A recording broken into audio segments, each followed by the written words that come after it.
Hai semuanya, saya Marin Supiati akan menjelaskan mengenai kemunculan analisis politik luar negeri 3 generasi. Setelah Perang Dunia Kedua, realisme sangatlah mendominasi dalam hubungan internasional. Menurut realisme, negara merupakan aktor utuh atau unitary state actor yang mengejar kepentingan nasional, kekuasaan yang rasional, dan efisien dalam membuat keputusan. Hal ini memicu lahirnya analisis politik luar negeri. Kemudian, analisis politik luar negeri berusaha untuk memberikan kritiknya terhadap realisme. Menurut analisis politik luar negeri, negara bukanlah satu-satunya aktor utuh, karena negara tersusun atas banyak unsur dan keputusan politik luar negeri itu sangatlah kompleks yang melibatkan banyak aktor di dalamnya. Dan dalam hal menganalisis berbagai komponen yang mempengaruhi politik luar negeri, analisis politik luar negeri bukan menganggap negara atau state itu tidak penting. Bagaimanapun juga, setiap keputusan itu dilihat sebagai keputusan suatu negara, bukan yang lainnya. Yang ingin ditekankan oleh analisis politik luar negeri adalah bagaimana memahami keputusan politik luar negeri suatu negara secara lebih utuh, dan juga bahwa keputusan ini melibatkan manusia dengan ragam pikirannya dan hal-hal yang mempengaruhi secara kompleks. Pendekatan pemecahan masalah dalam analisis politik luar negeri berusaha memecahkan black box negara dan berfokus pada orang-orang dan unit-unit dalam negara itu sendiri. Di Indonesia contohnya, bisa jadi individu itu sangat penting seperti presiden, menteri-menteri, bisa juga birokrasi seperti Departemen Luar Negeri, Departemen Pertahanan, atau Badan Intel, kelompok di masyarakat, dan DPR juga yang sekiranya penting dan memiliki kekuasaan dalam mempengaruhi kekuasaan nasional sehingga tidak bisa disebut kepentingan nasional yang utuh seperti yang dikatakan oleh realisme sebelumnya. Bisa jadi kepentingan ini datang dari berbagai aktor dalam politik suatu negara itu sendiri. Kritik lain analisis politik luar negeri terhadap realisme adalah mengenai asumsi rasionalitas yang digunakan oleh realisme. Menurut analisis politik luar negeri, kritik ini sering disebut dengan revolusi kognitif yang mengatakan bahwa rasionalitas manusia adalah terbatas. Orang hanya memuaskan, bukan mengoptimalkan. Mereka tidak memiliki dan tidak mampu mencari informasi yang sempurna dan agaknya tidak mampu mempertimbangkan 2 atau 3 alternatif pada satu saat. Menurut Hudson dan Ford tahun 1995, dalam praktiknya manusia memproses informasi bukan berdasarkan analisis rasional, tetapi dengan cara yang berbeda bila dalam kondisi stres dan dalam kondisi rutin. Contohnya, mengambil keputusan dalam keadaan marah. Misalnya, besar kemungkinan keputusan tersebut akan kamu sesali. Oleh karena itu, kondisi atau keadaan seseorang sangatlah penting dalam merespon segala hal, dan setiap orang memiliki jalan pikiran yang berbeda-beda tentunya.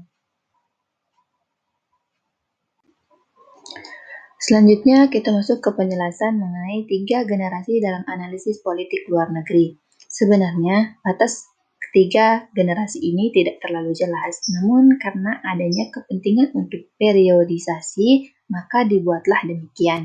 Pembagian generasi ini juga mengikuti tulisan Valerie Hudson, yaitu tulisannya pada tahun 2008. Selanjutnya, kita masuk ke penjelasan mengenai generasi pertama yang dimulai sejak tahun 1954 hingga 1974. Pada generasi pertama ini, ada 3 paradigma utama yang dipelopori oleh Richard Snyder, James Rosenthal, dan Harold dan Margaret Sport, istrinya. Snyder menyumbangkan pemikiran tentang proses pembuatan keputusan sebagai bagian dari penjelasan, bukan hanya melihat pentingnya output politik luar negeri seperti yang sebelum ini sering dilakukan. Dia juga mempelopori perlunya mengkaji aktor-aktor di bawah level negara untuk melihat keputusan politik luar negeri sehingga dapat dijadikan generalisasi bagi pembuatan teori politik luar negeri level menengah atau middle range theory. Sedangkan James Rosenthal mencoba untuk mengkaji kebijakan luar negeri meliputi setiap kegiatan baik itu internal dan eksternal. Dan menurut Harold dan istrinya Margaret mencoba menjelaskan politik luar negeri dengan merujuk pada lingkungan psikis, yakni dalam konteks psikologis, situasional, politik, dan sosial dari individu-individu yang terlibat dalam pembuatan keputusan luar negeri tersebut.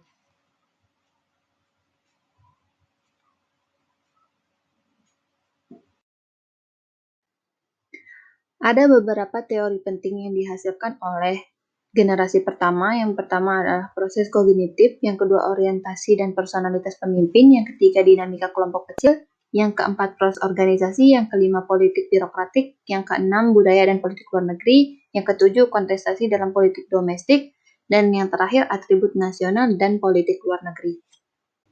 Selanjutnya, penjelasan mengenai generasi kedua dalam analisis politik luar negeri yang dimulai sejak tahun 1974 hingga 1993. Generasi ini melanjutkan generasi pertama, namun lebih menekankan pada konsep sebagai berikut. Yang pertama, dalam pembuatan keputusan pada kelompok-kelompok kecil.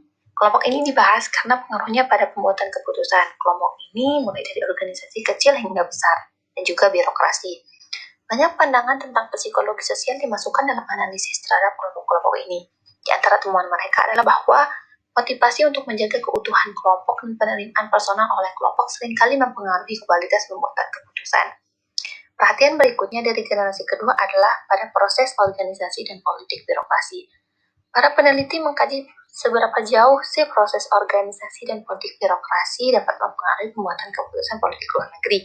Ditemukanlah bahwa survival dari organisasi dan birokrasi menjadi prioritas utama para pembuat keputusan luar negeri dari dalam kelompok dan organisasi. Generasi kedua juga menekankan perbandingan politik luar negeri atau comparative foreign policy yang merupakan respon terhadap personal untuk membangun teori politik luar negeri yang lintas bangsa dan multi-level. Misalnya mereka membandingkan perilaku politik luar negeri negara-negara dalam memutuskan perang dan membuat perjanjian atau diplomasi.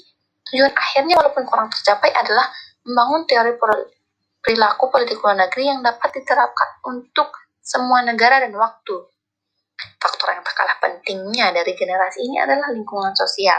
Para peneliti melihat bagaimana atribut nasional seperti budaya, sejarah, ekonomi, geografi, lembaga politik, kekuatan militer, ideologi, dan demografi mempengaruhi politik luar negeri.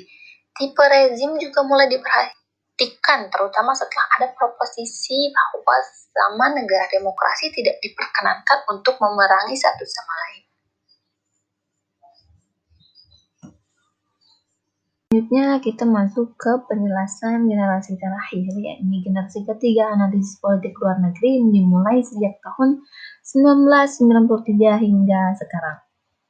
Belakangan ini, dengan kemunculan teori-teori kritis dan konstruktivis, penekanan generasi ketiga tidak lagi terbatas pada negara, tetapi bisa aktor-aktor non-state, bahkan people-to-people, dan masyarakat ke masyarakat seperti yang dikembangkan oleh pandangan kosmopolitanisme dan politik luar negeri. Konstruktivis juga meramaikan generasi ketiga ini dengan pendekatan pada peranan ide, kesepakatan dan fakta sosial di masyarakat dalam proses konstruksi suatu identitas politik luar negeri suatu negara. Proses pembentukan identitas ini melibatkan pertarungan ide dari berbagai unsur di masyarakat yang tidak terbatas pada aparatur negara saja.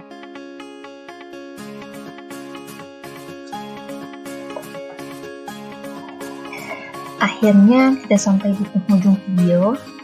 Tidak ada yang natural atau tak terelakkan dalam komitmen politik luar negeri suatu negara. Dalam politik luar negeri dan politik secara umum, hal-hal bisa berbeda. Politik luar negeri bukanlah wilayah yang pasti. Thank you for watching.